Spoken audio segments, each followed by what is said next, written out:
In this tutorial, we'll learn how to add content to your course content area in Blackboard Ultra.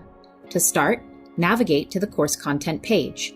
You can add content by hovering over any section until you see the plus icon. Click on the plus icon to see a list of options for adding content. Create. This option allows you to add various types of content, such as learning modules, folders, documents, assessments, and discussions. Copy content. Reuse content from other courses where you are the instructor. This is useful for importing materials from past courses. You'll learn more on this in another video. Upload files directly from your computer.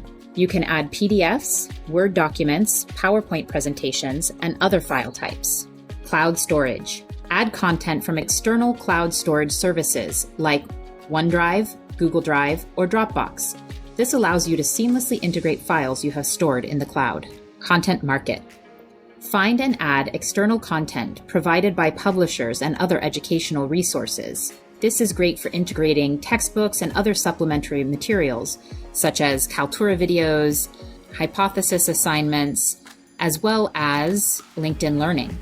Browse and add files from your institution's content collection. This is ideal for using shared resources and ensuring consistency across different courses.